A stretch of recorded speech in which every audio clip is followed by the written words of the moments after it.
question. How would you say the Punisher has changed since we last saw him? I don't know yet. I don't know. It's too early to tell. And you know how Marvel is. I really can't say anything anyway. But I care about Frank deeply. And no matter how much Frank grows, he's always going to be the same. You know, we would have thought that based off this ending, as well as this episode poster, that my boy Punisher would have came in guns a-blazing for them disrespecting his name, and that was not the case. They clearly slow rolling this sucker due to the fact that the first time we see Punisher was not in action, it was in philosophy battles with the blind guy, which, you know, I'm not mad at because I already know what the future holds. It's just they keeping us engaged with the content. Does this episode need to be 55 minutes long? No, not at all. But let's dive deep on the parts that we do like.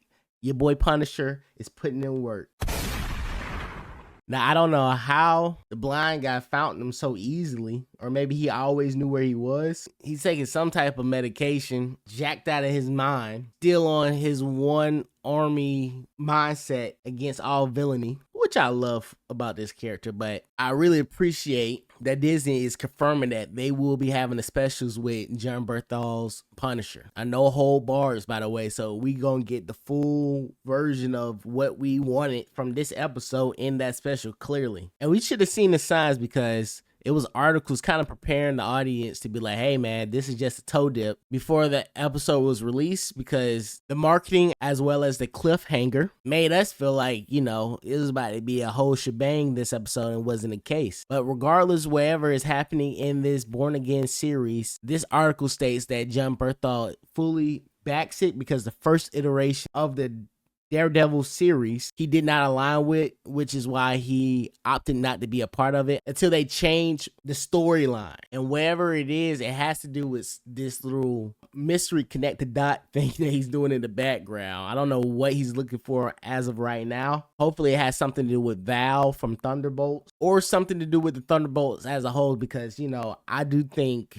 the Punisher is the type of character that can fit in this world and bring even more chaos.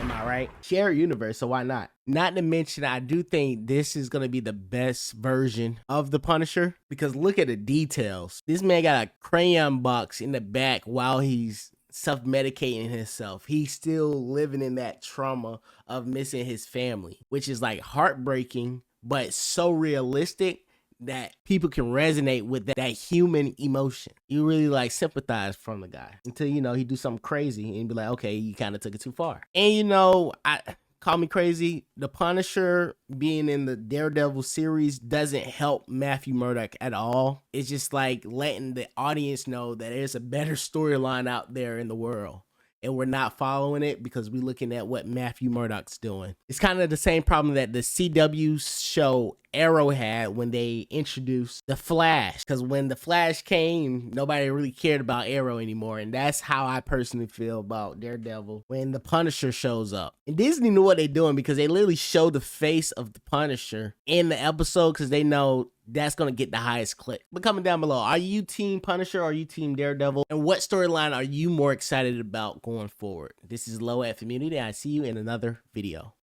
No, what are you waiting for? Do it! Make your dreams come true! Just do it!